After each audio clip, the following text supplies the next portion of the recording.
আজকে আমি বলবো কিভাবে দিন শুরু করা উচিত। কিছুদিন এই অভ্যেস করলে চমৎকার হবে আপনার জীবনে। ঘুম থেকে ওঠা মাত্রই তাড়াহুড়ো করে নিচে নেমে কাজ করতে শুরু করবেন না, বা এটাও ভাববেন না আজ আমার দেরি হয়ে গেল, আজ আমায় প্রচুর কাজ করতে হবে, কখন করব এত কাজ। এইগুলো একদমই করবেন না। আজ থেকে এগুলো চেঞ্জ করুন আর নিজের জীবনকে পাল্টে ফেলুন। ঘুম থেকে উঠে চোখ বন্ধ করে বিছানাতেই বসে আপনি আপনার নিজের শরীরকে ফিল করুন, অনুভব করুন। 1 মিনিট সময় দিন যে আপনার শরীরের প্রত্যেকটা অঙ্গ প্রত্যঙ্গ, হাত পা, চোখ, পুরো বডি পার্ট সুস্থ আছে, ভালো আছে। এবার আপনার কাছে যা যা আছে তার জন্য আপনি ঈশ্বরের কাছে কৃতজ্ঞ হন। আপনি যখন রাত্রে ঘুমিয়েছিলেন তখন আপনার শরীরটা নিস্তেজ হয়ে শিথিল হয়ে পড়েছিল। দেখুন কি সুন্দর সকালবেলায় আবার ম্যাজিকের মতন আপনার শরীর সতেজ এবং তরতাজা হয়ে উঠেছেন। তো এর জন্য আপনি কৃতজ্ঞ হন। হে ঈশ্বর, হে পরমপিতা পরমেশ্বর, হে ইউনিভার্স, তোমাকে অনেক ধন্যবাদ জানাই আজকের দিনের জন্য। এইভাবে সকালবেলা শুরু করুন যে আপনার কাছে যা কিছু আছে। তাহলে প্রথমে আপনি দিন শুরু করলেন সুস্থতার জন্য। এইভাবে প্রার্থনা করুন, হে ঈশ্বর, আজকের দিনের জন্য আমি কৃতজ্ঞ। আজকের প্রতিটি শ্বাসের জন্য আমি কৃতজ্ঞ। আজ এই পরিবারের জন্য আমি কৃতজ্ঞ।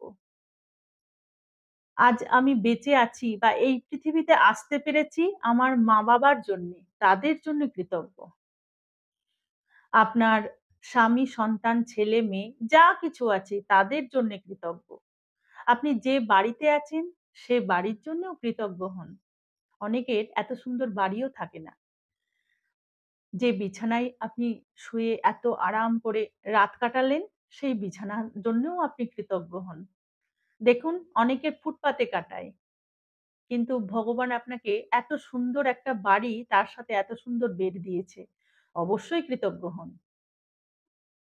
আপনার চারপাশে যা যা ভালো কিছু আছে সবকিছুর জন্য কৃতজ্ঞ। আপনি স্টুডেন্ট হলে আপনার পড়াশোনার জন্য কৃতজ্ঞ, কোনো চাকরি করলে সেই কর্মক্ষেত্রের জন্য কৃতজ্ঞ হন, আপনি ব্যবসায়ী হলে তার ব্যবসার প্রতিষ্ঠানের জন্য কৃতজ্ঞ হন। আপনার কাছে যা কিছু আছে সবকিছুর জন্য আপনি কৃতজ্ঞ হন। এইভাবে কৃতজ্ঞতা জ্ঞাপন করতে করতে নিজের দিন শুরু করুন। বিছানা থেকে যতবার হাঁটবেন প্রতিটা মুহূর্তের জন্য আপনি কৃতজ্ঞ হন যে আমি এত ভাগ্যবান যে আজকের দিন আমি এত সুন্দর করে শুরু করেছি এবং আমার কাছে সবকিছু আছে। যখন আপনি এইভাবে প্রতিটা শ্বাস, প্রতিটা জিনিসের জন্য কৃতজ্ঞ হবেন, তখন ইউনিভার্স আপনাকে আরো অনেক কিছু এনে দেবে। আপনার কি নেই সেটা থেকে আপনার কাছে কি আছে সেটার প্রতি আপনার ফোকাস আসবে। আর আপনি যখন পজিটিভ হবেন তখন সবকিছু ম্যানিফেস্ট করতে পারবেন। এইভাবে দিন শুরু করে দেখুন, এটা অভ্যেস করে দেখুন। একদিনে হবে না, কারণ আপনি এতদিন যেভাবে জীবন কাটিয়েছেন, তো সেই অভ্যেসটাকে আপনাকেই চেঞ্জ করতে হবে। ধীরে ধীরে চেঞ্জ করুন, দেখুন জীবনে মিরাক্কেল ঘটবে।